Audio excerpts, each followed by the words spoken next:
Welcome to the OHbaby We Got This podcast in our International Women's Day series.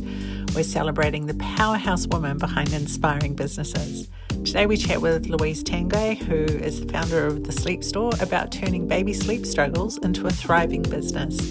From juggling motherhood to scaling an award-winning brand, Louise shares her journey, challenges, and hard-earned wisdom.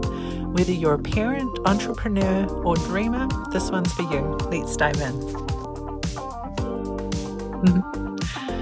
For our next short interview to celebrate women in business for International Women's Day, I'm joined with Louise Tanguay from the Sleepstore. The Sleepstore has won a host of OHbaby awards, like so many. I know you're doing amazing, so it's very fitting to have you here today. Welcome, Louise. Thank you, Ange. Thank you so much for having me. International Women's Day. It's very exciting. It's exciting. Go woman. Woo! Great. Hey, so I know I remember you when you started the sleep store. Like I had a coffee with you. Like our kids are like at the same schools. Like I remember all this. But tell us about the sleep store, how it started, what inspired you to create the brand. Tell us. Wow, that's going back like 19 years now. I have like giant grown-up children, two of whom have moved out this week. So like, yeah, it's a long time ago, but the kind of real start of it was when I had Jack. He's just turned 22, and I found a book called The Happiest Baby, which was a wonderful, wonderful book by an American pediatrician called Dr. Karp. And it was about the 5 S's, like swaddling, shushing, which is using white noise, and lots of things which at the time people just didn't do. And you couldn't buy a decent swaddle, and nobody knew what white noise was. People thought I was crazy at my coffee group when I would like take a little portable radio that made a shushing noise. And so I found that super helpful, and it kind of really helped me with that. I discovered that when Jack was about 8 weeks old. So it really helped me from then. And I was really like, why didn't I know this from day one? And so then when I had Tom, 2.5 years later, I kind of knew what to do. I had this like, not really a secret recipe, but you know, swaddle, jiggle, shush, dummy. And even though he had reflux, he still slept really well and could always kind of calm him down, even when he was at his most like red and angry and like spewing. That recipe would always calm him down. And I was on maternity leave from a corporate job with Telecom Mobile, it was at the time, now Spark, and I was really didn't want to put both my kids in full-time care and go back to some really mindless job in the city that was like an hour commute. And and I'd always kind of worked in retail in some shape or form, and me and Matt had talked about having our own business, and then he was kind of like, you kind of need to get on with it now. If you're going to do it now. And so we were camping up Shakespeare Regional Park, and we got out the notebook and we kind of like mapped it out about like what could we sell, how would we do it, and that was kind of like the start of the idea of the sleep store on that camping trip. And the real basis of the sleep store back then was the 5 S's from Dr. Karp. And so it was like, let's have information about all of that, and let's sell the things that you need, because you still couldn't buy a decent swaddle anywhere in New Zealand apart from really crappy muslin that you could not wrap a baby with. Yeah, and so that was kind of the idea, and e-commerce was really, really new. So I took out like quite a lot, well, not that much, like 10 grand on our mortgage, and spent half on some stock and half on the website. And that was it. Then I was like underway. Oh my goodness, this is like giving OHbaby vibes. Like your story is like a replica, like with my corporate job. Yeah. I think I had $400 from my website though. Yeah, but you probably didn't need to sell stuff right at the beginning. I didn't, no. But yours looked posh right from the start. Like, yeah. You had your branding just. Oh, funny. So, I mean, it's like the sleep store's kind of like a go-to. Like it's huge now. At what moment did you realize the sleep store was really taking off and becoming a household name? Probably when I won some OHbaby awards. Yeah, And baby. I do remember the first OHbaby awards at Black Salt in New Lynn, and it was like a big thing. It was like an in-person big event, and we've still got the like original little Oh, those thing photos. Yeah, that those. you gave us. It still has pride of place. But also things like went through when we used to do heaps of Facebook lives, and we'd go to the supermarket and someone would go, "Oh my God, you're the sleep store lady," and my kids would just like, "Oh my God, you're famous," which is always really embarrassing because normally I looked pretty rough, or I'd be like have 4 kids in tow or something. What am I doing as I go out? Yeah, I probably have one like strapped to me and two in the trolley or something. I don't know how I did that back then, but I think just kind of over time, we would just I would see our name kind of pop up on things like the Mums Collective or things like that. But really, like the first few years that we were in business, like there was no social media, there was no Facebook. It was before that was a thing, and then Matt was like, "What's this Facebook? We should probably get on that." We were just like, "You don't know what that is." It's so hard for people now who start businesses to comprehend that none of that existed. Yeah. But yeah, so there was a few things like over time, people kind of talked about us, and then when we started making products with our own name on it, and people trusted it because it had our name on it, and Yeah. that was very cool. That gave that and that kind of confidence to say actually we know our customers and we know what will work for them, and we were prepared to put our own name on it and actually make it. That was pretty big. It's pretty awesome. That's so good. So, growing a successful company in New Zealand is one thing, but scaling it further, Yeah. like your own range and stuff, is in a whole other kettle of fish. What have been the biggest challenges of expanding? Yeah, I think being in New Zealand, distance, the cost of shipping, Mm. um, we ship to Australia every day.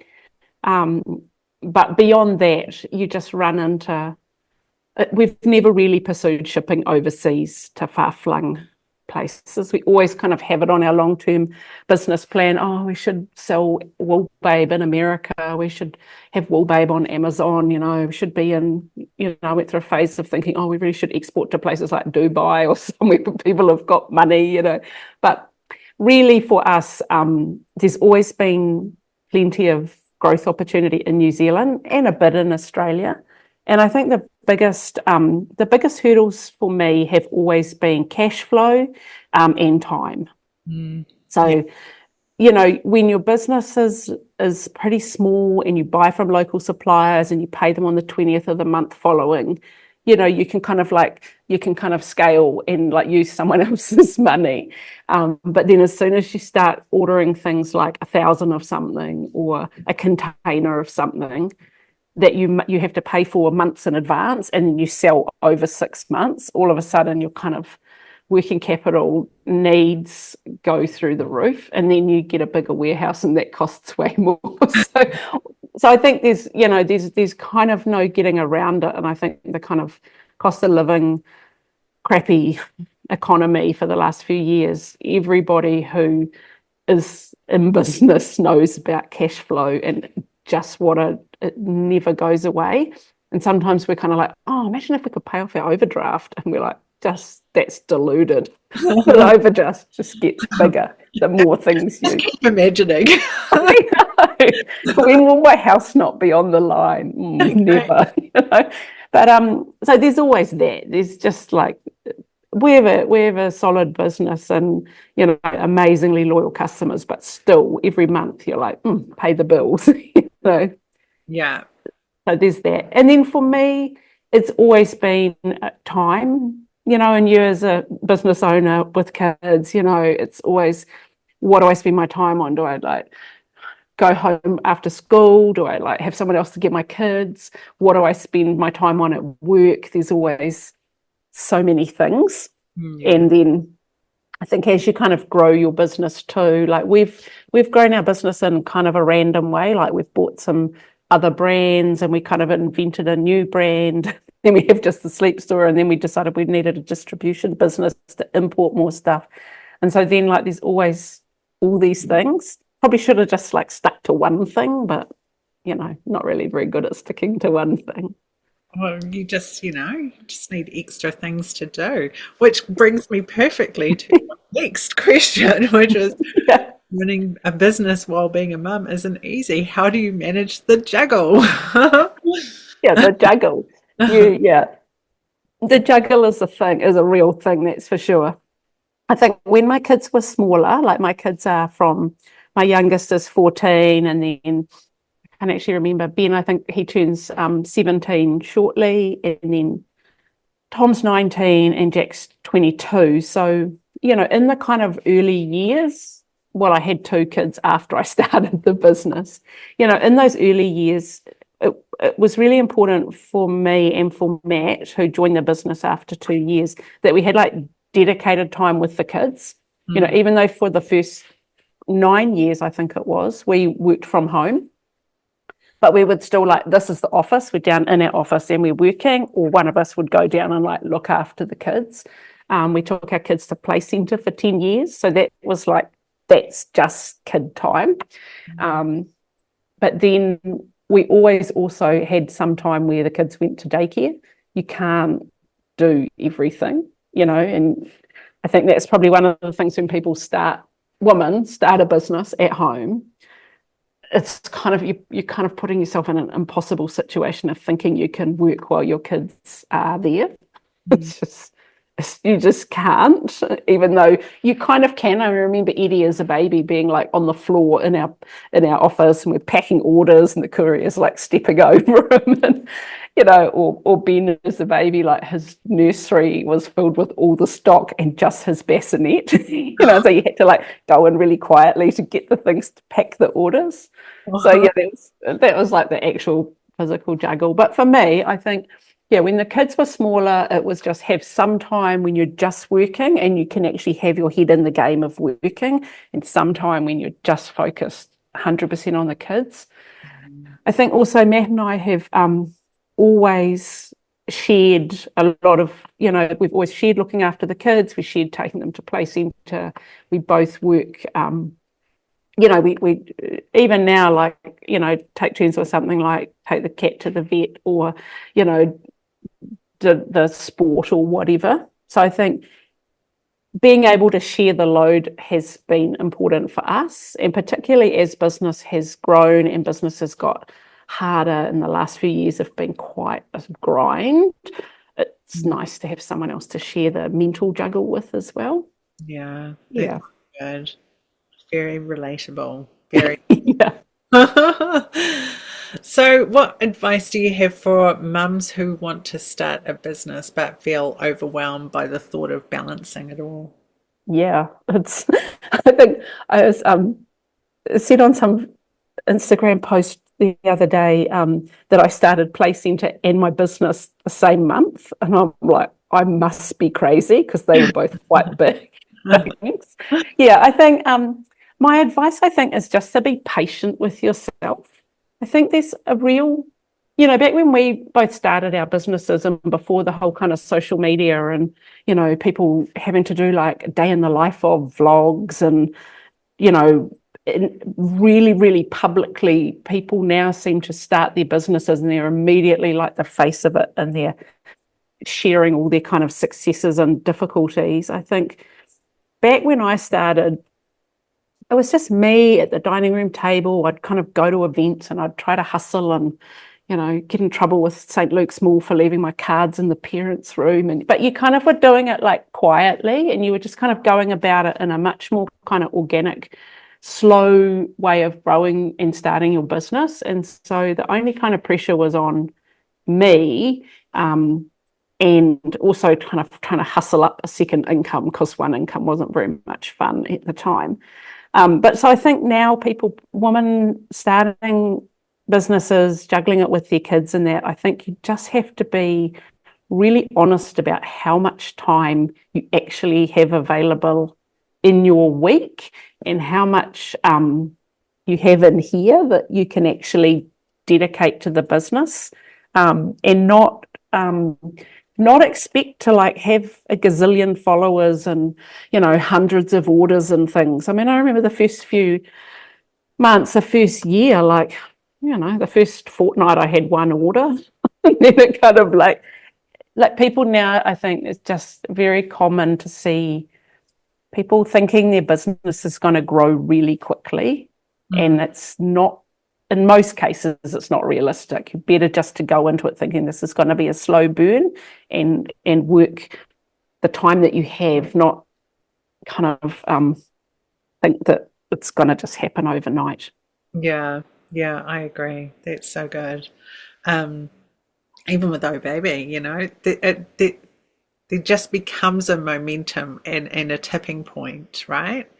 Yeah. But be kind until then. I also found, gosh, I've got the sun in my eyes. Sorry, my eyes are like starting to water. But where was I going? I was going to. In one of the podcasts that we've just done with Gina Ehrlich, we're talking about, you know, mental load and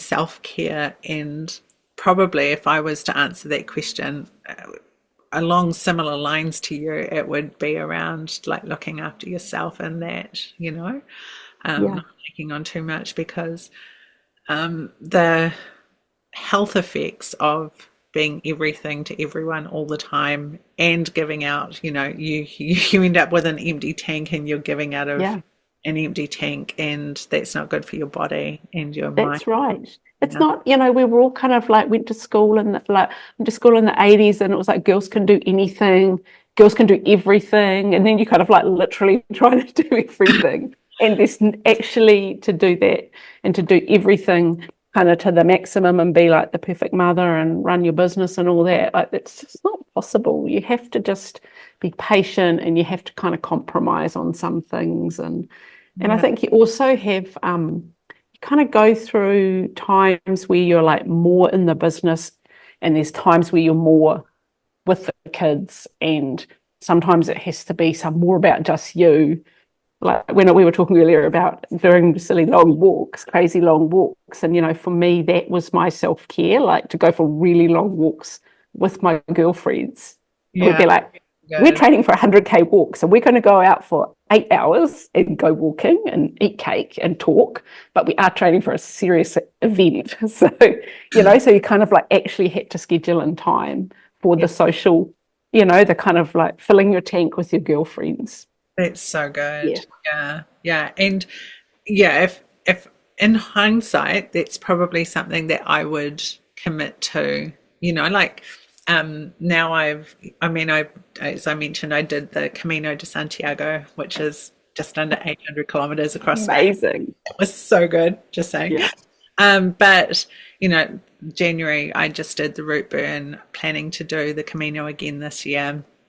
Wow. Going to do Milford, you know, but it's all like things to, I think also part of it is you're something that you're looking forward to as well. And the training and the time with your friends. And and then I think that's right. We always try to have, Matt's actually really good at that, always having a holiday, you know, that you're planning, like we're going to do the Kepler next month. And so then you have to be like, oh, I have to do more walks with my friends. So, you know, so I can be fit enough. And he's about to do the Sounds to Sounds bike ride, which goes from Marlborough Sounds to Milford Sound with some of his mates.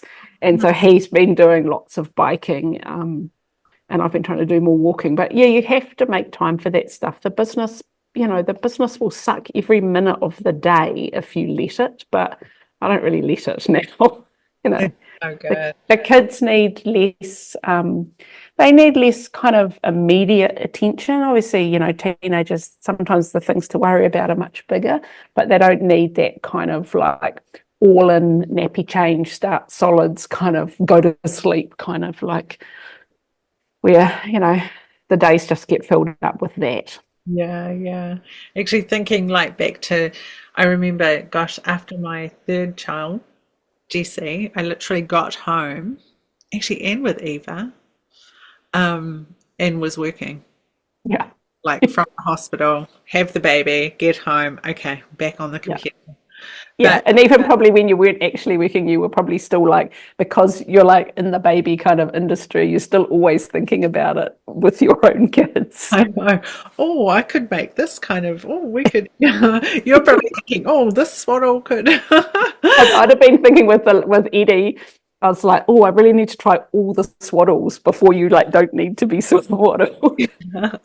And then like more got invented, and then I was like, oh, what do I do now? So four was plenty.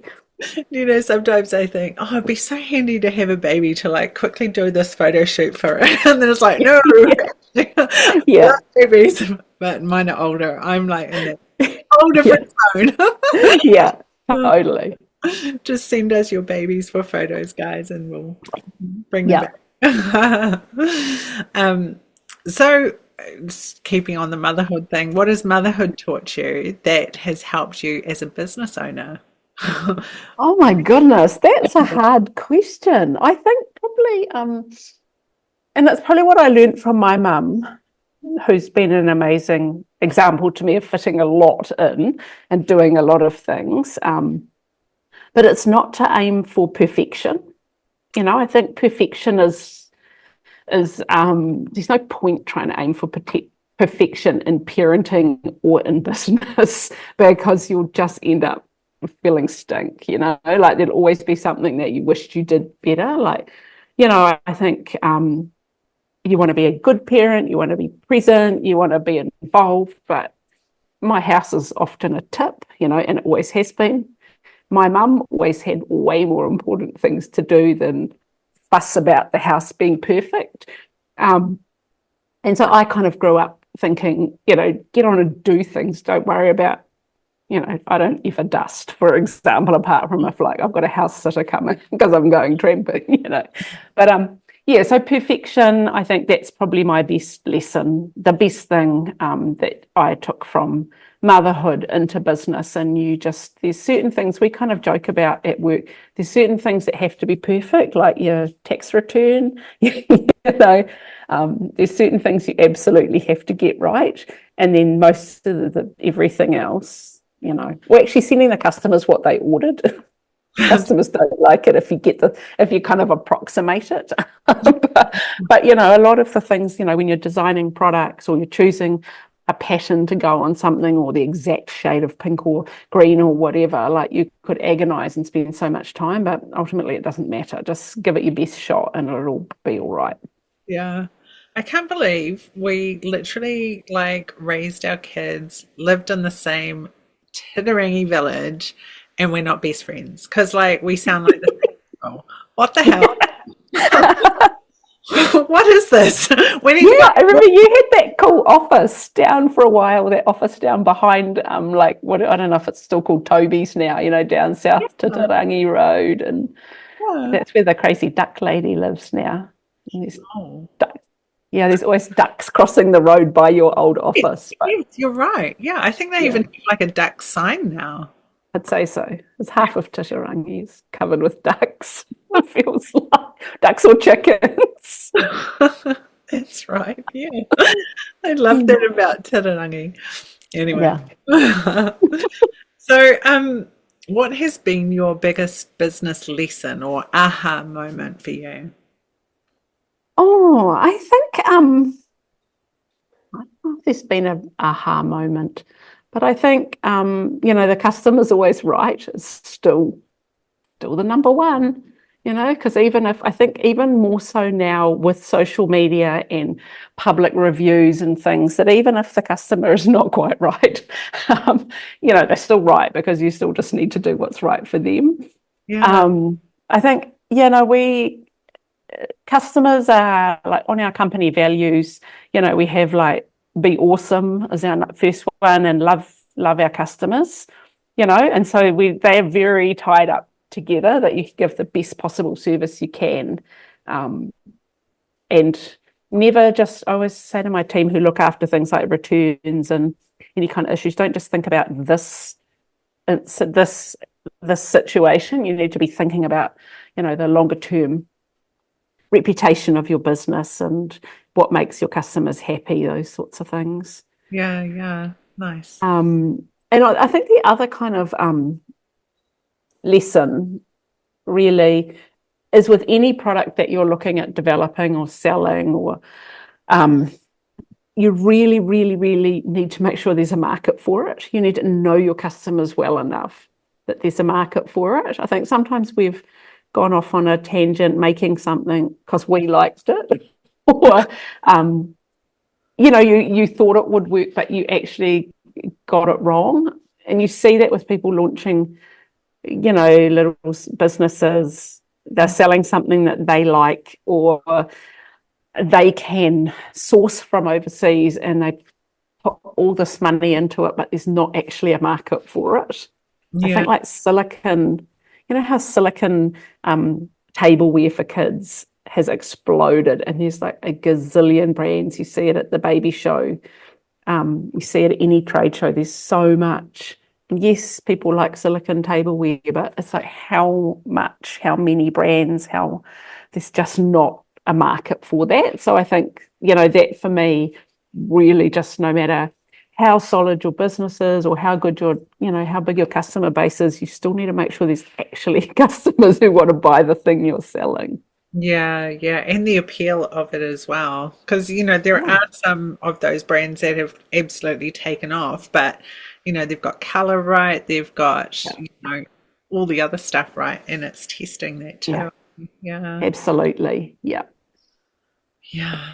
So I guess we're kind of coming into this next question anyway. What would be one piece of advice you'd give women who want to turn their passion into a business? Make sure the Yeah, I think with that, when I was thinking about that question, it actually took me back to my first business, which I had when I was at university, which was called Die For It, and it was like making tie-dyed t-shirts primarily. I paid my way through quite a bit of university with tie-dyed t-shirts, which, like when was that? The early 90s. They were really cool. People were happy. Mostly my fellow students were happy to pay big sums of money for my t-shirts, and I loved tie-dye when I started it. I loved the kind of transformation. You could take like a black t-shirt and tie it all up and soak it in some bleach, and then voila, you had something that would cost you $5 that now you could sell for quite a lot. I liked all of it, but then so it was my passion, and it was really good way to make some money. But after 3 years of doing that, I never wanted to see a tie-dyed t-shirt ever again. Even the like sight of the little Dylon pots of dye probably would have sent me screaming to, the nearest asylum, because I think so. You kind of like lucky that was just a 3-year degree, and I kind of could like park that and then move on to my next job. But I think you have to kind of go into a business thinking it's got enough depth, that's going to have enough interest over some time, particularly if you're going to be all in thinking about it day and night. Yeah. And I guess that comes back to a little bit like from the last question, just about knowing there's a market for it, knowing that you've kind of researched and taken the time at the beginning to kind of know it's the right thing for you, which won't always be the most obvious thing or the easiest thing, but really just think about what it might look like in a while. Like we did this years and years ago, probably after only about 2 years in business. Me and Matt did this amazing course with the Ice House, and they taught this technique called staircasing backwards, which I think was like a Japanese business technique. And you like project, like think 10, 15 years in the future, and what do you think your business will look like then? And then you kind of like put in place all the steps working backwards. And so I think for people, like they could just think with your business idea, what would it look like in 10 or 15 years? And if you think, oh, it's probably not very good in 10 or 15 years, then it's probably not a good idea. Do I want to be doing the same things, thinking about the same products, thinking about the same things? Yeah. I also think, like, in terms of like passion and stuff, around the idea of, what's your why? Yeah. What's the driving factor that's going to keep you coming back when it's hard? Yeah.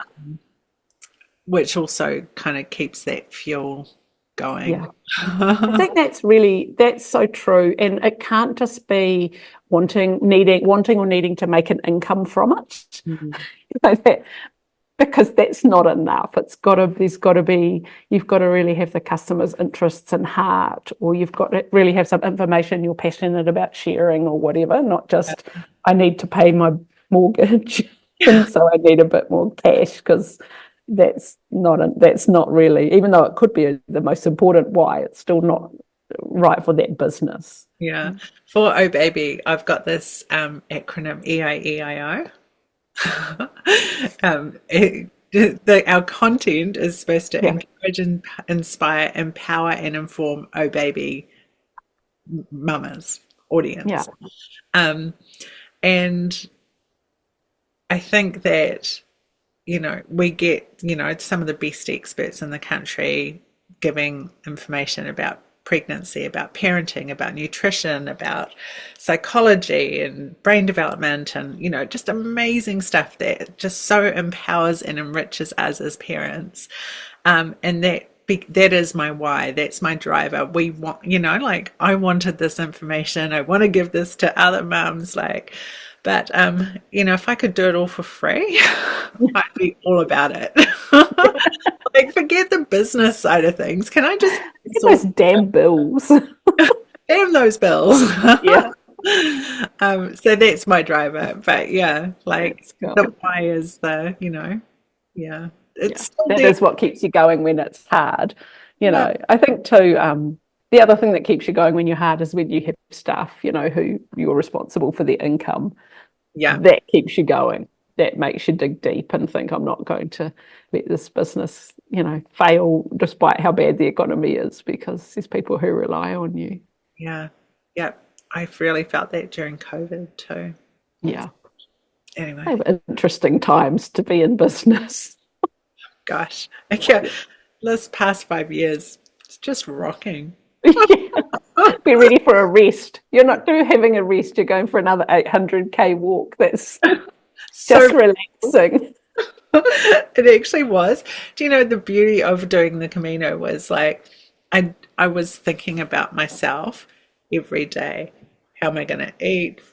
Where am I going to sleep? Because I only booked where I was going to sleep based on where I was going to stop the next day. Day. You just kind of wing it. It's so good. Yeah. Everything you need is on your back.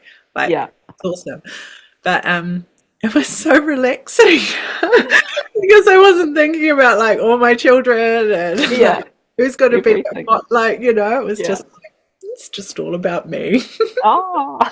Such a change. Anyway. So yeah, the Camino was so relaxing despite walking 35 kilometers a day. I love it. So good. Anyway, so okay, I've got through those questions. These are supposed to be a short series, but It's meant to be a short series about business, not getting sidetracked with talking about walking. But everyone should do the Camino. Just saying. Yeah. Okay. I take your advice. I'll go with you. Okay, so what's next for the Sleepstore? Oh, actually, no. How did you push through the tough times when you doubted yourself or the business? That was my question. Yeah. That's another difficult question. I think we kind of talked about the why, you do think about that. You kind of go back to basics, get the business plan out, think about, what are we doing? What do we need to be doing? Stop doing things that you don't need to be doing, that you just kind of we got rid of heaps of products and sold things for, less than we paid for them.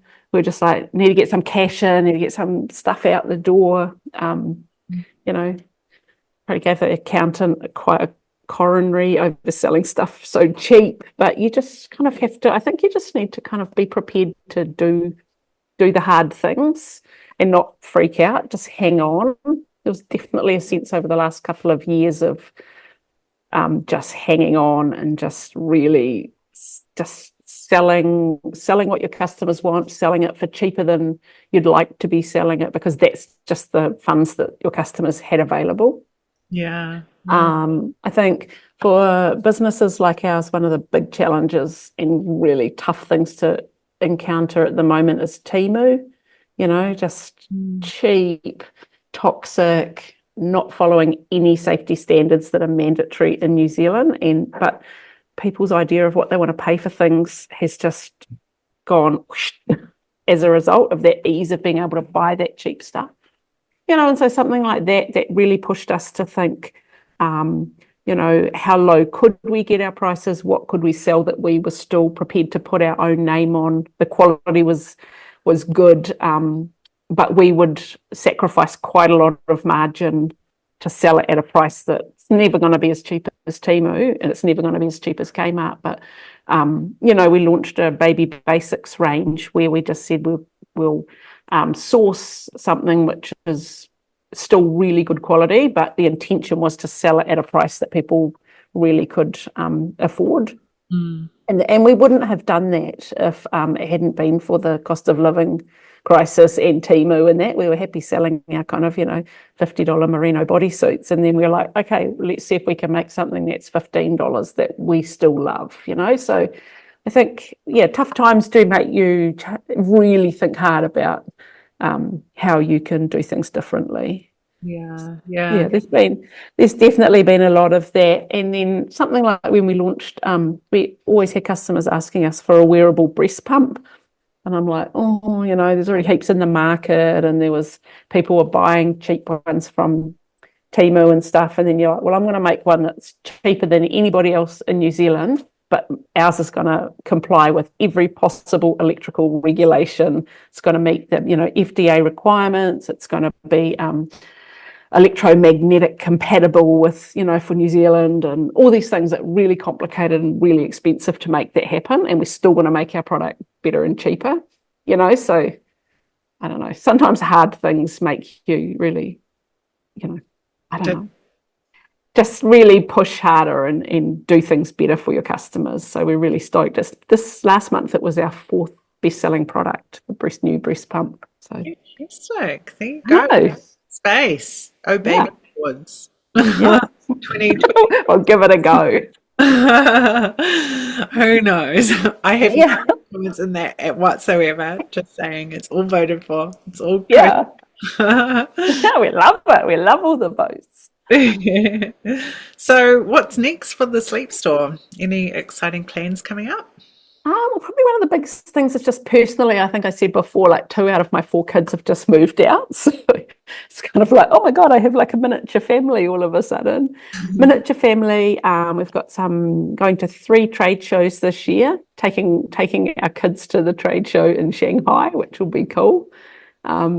My second oldest, Tom, he's actually started doing some buying for the business. Well, he's just gone to start his commerce and design degree. So he's worked here, full time for a while before starting uni. So just kind of like getting him indoctrinated in the ways of buying products.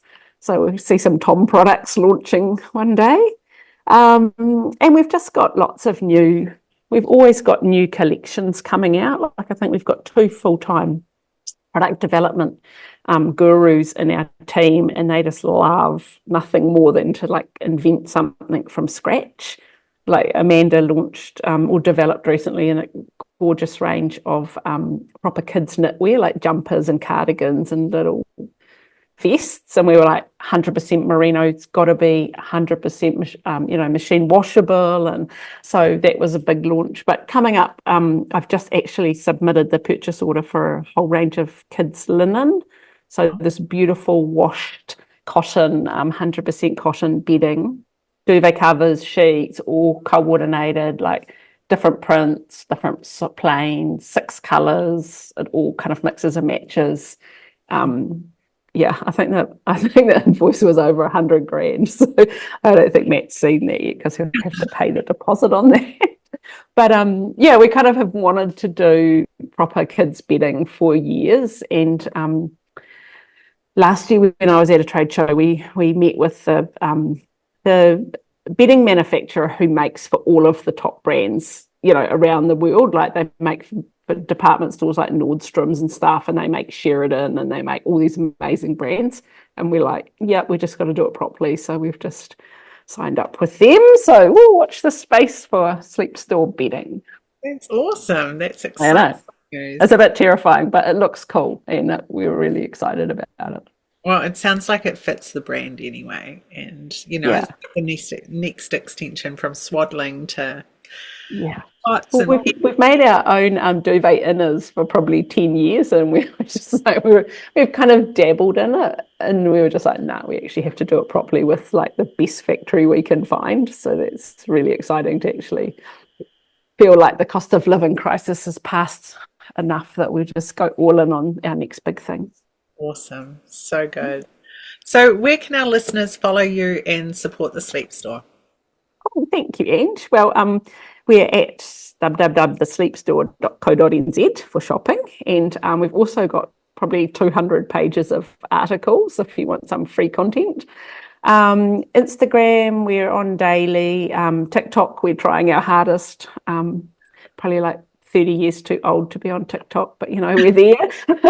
And also, if people want to chat or ask any questions, I'm in our Sleep Store VIP group on Facebook. I'm in there every day chatting to our customers, so you can get me there as well. Awesome. So good. Hey, it's been such a pleasure to chat with you. Thank you so much for your time. And congratulations again on such an awesome brand and doing so amazing in business.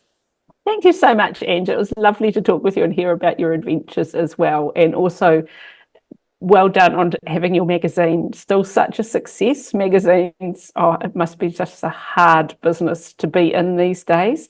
And you just do it so beautifully that I just congratulate you in return. Thank you. That's a wrap on this episode of the Oh Baby, We Got This podcast. If you loved it, don't forget to hit subscribe, leave a review, and share it with your parenting crew. If you're wanting more Oh Baby, then dive into Oh Baby magazine, available in digital and print format for expert advice, must-have products, parenting tips, fashion, recipes, interiors, and lifestyle inspiration. Plus, jump online and subscribe to our email newsletter for weekly pregnancy and baby updates right through to school years. You can sign up online and explore expert content, real parent stories, and so much more on ohbaby.co.nz. And hey, don't miss out. Check out our YouTube channel for even more parenting goodness. And we'll see you next time because trust us, you've got this.